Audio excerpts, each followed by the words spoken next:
Hi friends, எல்லோரும் எப்படி இருக்கீங்க? நம்ம முதல்ல போட்ட வீடியோக்கு யாரும் அவ்வளோ சப்போர்ட் பண்ணலை. பரவாயில்ல கைஸ், இனிமேல் போடுற வீடியோவுக்கு நீங்கள் சப்போர்ட் பண்ணுவீங்கன்னு நம்புகிறேன். இப்போ வாங்க நம்ம வீடியோக்குள்ளே போகலாம். என்ன வசந்தி, நீ நானும் மட்டும்தான் இருக்கிற மாதிரி இருக்கு. ஆமாம் லட்சுமி அக்கா, யாரும் இன்னும் காணா, என்னன்னு தெரியலையே. சரி, அவளு வர நேரத்தில் வருவாளுங்க. ஆமாம், நீ தீபாவளிக்கு துணிமணியெல்லாம் எடுத்துட்டியா என்ன? இனிமே தான்க்கா எடுக்கணும். நீங்கள் எப்போக்கா எடுக்க போறிய? சொன்னால் நம்ம மொத்தமாக எடுத்துகிட்டு வந்துடலாம்ல. இப்போதாம்மா பால் காய்ச்சிக்கு துணி வாங்கியிருக்கு. தீபாவளிக்கு துணி வேணுமா என்னன்னு என் மகள்கள்கிட்ட கேட்டுட்டு தான் போகணும். அதுவும் அந்த மனுஷன் காசை கொடுத்தாதான் போக முடியும். ஆமாக்கா, நம்ம என்ன வேலைக்கா போகிறோம்? நம்ம மகளுக்குன்னு ட்ரெஸ்ஸை நம்ம ஆசையாக வாங்கி கொடுக்க அவங்க காசு கொடுத்தாதே நம்ம வாங்கி கொடுக்க முடியும். ஆமாம் சரசு. ஆமாக்கா, இப்போ பால் காய்ச்ச போறீங்களே, அதுக்கு எல்லா வேலையும் பார்த்துட்டீங்களா? எல்லாமே வாங்க ஆரம்பிச்சிட்டீங்களா? என்ன சரசு, அவ்வளோ பெருசானா இல்லை, சும்மா சிம்பிளாக பால் காய்ச்சிட்டு வீட்டுக்குள்ளே போகிறது தான். இப்போ தான் அந்த வீடு வாங்குறதுக்கே அவ்வளோ கஷ்டப்பட்டு வாங்கியிருக்காங்க. வீடு பெருசாக பால் காய்ச்சன்னு சொன்னால் இன்னும் அடுத்து நம்ம மக வேற உட்கார்ற மாதிரி இருக்கா.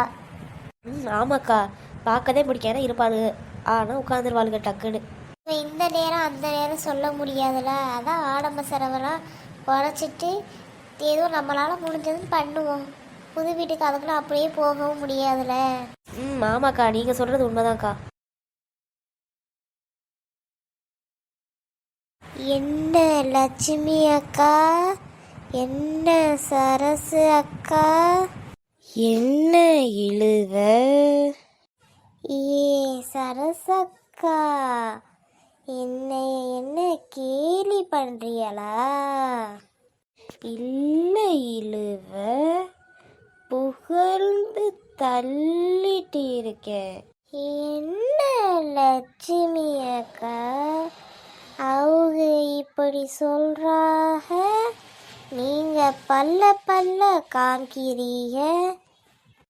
அப்படின்னா ஒன்றும் இல்லைம்மா. சரி உட்காருமா, எப்பயும் போல உட்காந்து பேசுவோம். என்ன பேசிக்கிட்டு இருக்கியக்கா? அது ஒன்றும் இல்லை உமா. இதையா பேசிட்டு இருந்தீங்க? நான் வரவும் மறைக்கிறீங்களா? சேச்சே, அது ஒன்றும் இல்லை உமா. தீபாவளிக்கு துணிமணி எடுத்தாச்சுன்னா பேசிக்கிட்டு இருந்தோம். ஆமாம் லட்சுமி அக்கா, உங்கள்கிட்ட ஒன்று கேட்கணும். அந்த சின்ன பொண்ணை கூட்டிட்டு துணி கடைக்கு போனீங்களா? ஆமாம் உமா, அவனே ஏதோ சேலை வாங்கன்னு சொல்லிட்டு இருந்தா. வீட்டு பால் காய்ச்சிரும்ல, அதான் என் புருஷன் காசு கொடுத்தாரு போய் துணி எடுத்து கொடுக்க பிள்ளைகளுக்கு எனக்கு. அதான் போய் எடுத்துட்டு குடும்பத்துக்கே ட்ரெஸ்ஸாக வாங்கிட்டு வந்தோம். ஏங்கா, என்னையே ஒரு தடவை கூப்பிட்டு பார்த்துருக்கலாம்ல. ஏன் உமா, ஏதாவது வாங்கணுமா? இவ திங்கிறத தவிர வேற எதையும் காசை கொடுத்து வாங்க மாட்டாளே. இந்த லட்சுமி அக்கா எதுக்கு நோண்டி நோண்டி கேள்வி கேட்டுட்டு இருக்கா அதுட்ட? ஆமாக்கா, துணி வாங்கலாம் நினச்சேன் தீபாவளிக்கு. ஏன் இப்போ துணி எடுத்துட்டு அந்த காசை ஏன் தலையில் கட்டிட்டு வரவா? விட்டுட்டு போன வரைக்கும் நல்லது. ஐய, அப்படியா உமா? இனிமே கூட்டிட்டு போகிறேன் உமா. சரி அக்கா. ஆமாம், எந்த கடைக்கு போனீங்க? எப்படி இருந்துச்சு சேலனா? நல்லா இருந்துச்சு உமா. சின்ன பொண்ணு தான் ஒரு கடைக்கு கூட்டிகிட்டு போனா, நான் ஒழுங்கா அந்த கடை பேரை கூட பார்க்கல. சரிக்கா, அப்போ சேலனா எப்படி இருந்துச்சு? எல்லாம் நல்லா இருந்துச்சு உமா. சின்ன பொண்ணுக்கும் எனக்கும் போன உடனேயே சேலை அமைஞ்சிருச்சு. என் பிள்ளைகளுக்கும் அந்த மாதிரி தான். போய் அரை மணி நேரத்துக்குள்ளேயே நாங்கள் ட்ரெஸ் எல்லாம் வாங்கிட்டோம்னா பார்த்துக்கவே. அப்போ சரிக்கா, நீங்கள் சேலை வாங்கியிருப்பிய. உங்கள் பிள்ளைகளுக்கு என்ன வாங்கினீங்க? சுடிதாரா இல்லை தாவானியா? அது ஏதோ லெங்கா டொங்கான்னு சொல்லி வாங்கினாடி. ஓ, லெஹங்காவா? அதுனா ரொம்ப காசாச்சே. யாருக்கு 2000 சொல்லி வாங்கிட்டு வந்தோமோ? ஓ, அப்படியாக்கா? ஆமா உமா. என்ன உமா, சரசு, லட்சுமி அக்கா எல்லாரும் இங்க என்ன பண்ணிட்டு இருக்கீங்க? மிளகாவத்தை காய போட்டுட்டு இருக்கோம்க்கா. என்ன இது கேவலமான பையன காமெடியா இருக்கு? பையன காமெடினா பண்ணாத சரசு, கடுப்பாகுது. உங்களை சிரிக்க வைக்கலாம்னு நினைச்சு பண்ணேங்க்கா. கடுப்பு தான் ஏறுது, வாயை கலராத. ஒன்றும் இல்லை சரோஜா, தீபாவளிக்கு துணிமணி எடுக்கிறத பற்றி தான் பேசிக்கிட்டு இருக்கோம். ஒவ்வொரு ஆளும் அப்படியே வந்து பேசிகிட்டு இருக்கீங்க. முதல்ல நானும் சரசு உட்காந்து பேசியிருந்தோம். இப்போ தான் உமா வந்தா, அடுத்து நீ வந்து புக்காக கொஞ்ச நேரம் பேசுவோம். இதுகளுக்கு வேலை இல்லை, இப்படி உட்காந்து பேசுதுங்க. நான் இவ்வளோ பெரிய ஓனர், எனக்கு எத்தனை மாடுகள் எத்தனை வீடுகள் இருக்குது. இதுக்கு என்ன இப்படி உட்காந்து கதை பேச கூப்பிடுதுங்க? நம்ம போயிடணும், இந்த கும்பலோட சேர்ந்தா நம்ம வலுப்பட முடியாதுமா. அது வந்து லட்சுமி அக்கோ, எனக்கு உங்கள் கூட உட்காந்து பேசணும் தான் ஆசை. ஆனால் சூழ்நிலைகளை பாருங்களேன். அப்படி என்ன சூழ்நிலைகள் சரோஜா? இப்படி பொசுக்குன்னு கேட்டால் என்ன சொல்கிறது? அது வந்துக்கோ, என் பிள்ளைகதே கடையில் போய் ஏதோ கெச்சோ கொச்சோ வாங்கிட்டு சொன்னிச்சு. அதான்க்கா ஏதோ ஹோம்ஒர்க் கொடுத்துருக்காங்களாம், அதை பண்ணணுமா. நான் போய் என் பிள்ளைகளுக்கு வாங்கி கொடுக்க போகிறேன்க்கா.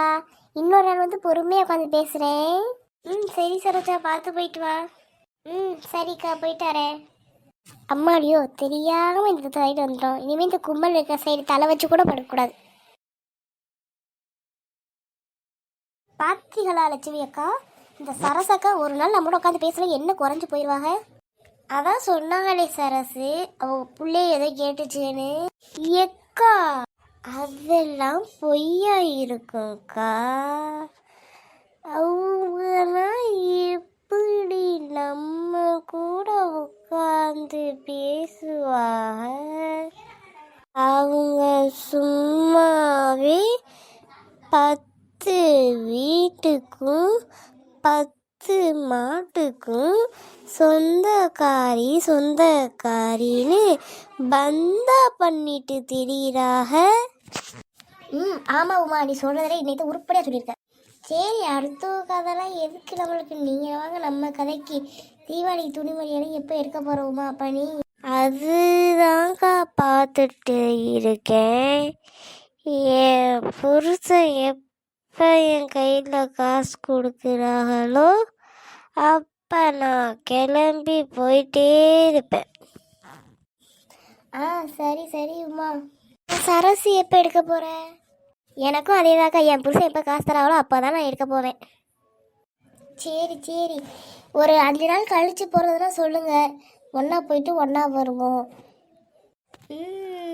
சரிக்கா, நான் சொல்லுறேன். சரிக்கா, நான் சொல்லுறேன்.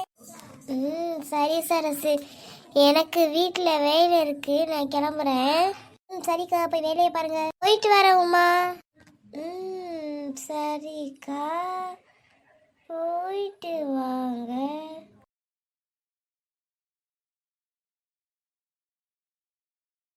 பாத்திகளா சரசக்கா, இந்த அக்காவுன்னு காசு வச்சிருக்காக, ஆனால் வெளியில் மட்டும் ஒன்றும் சொல்லவே மாட்டேங்கிறாக. ஆமாம் உமா, எல்லாம் நம்மளை மாதிரி வெள்ளை மனசு உள்ளவங்க வா வெகுளியாக இருப்பாங்களா? நம்மதே எல்லாத்தையும் வெளியே சொல்கிறோம். என்னது, இந்த பொம்பளை வெகுளியா? இது என்னமா உருட்டுது?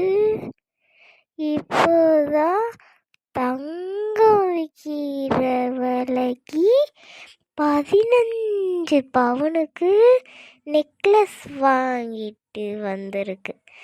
யார்கிட்டையும் ஒரு வார்த்தை சொல்லலை. ஏதோ அவங்க புருஷன் என் புருஷன்ட்ட சொன்னனால எனக்கு தெரிஞ்சது.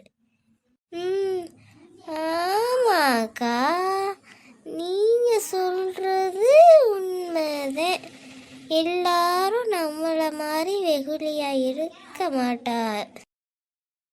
இந்த வீடியோக்கு சப்போர்ட் பண்ணுவீங்க நம்புகிறேன் கைஸ். பாய் கைஸ், இன்னொரு வீடியோவில் சந்திப்போம்.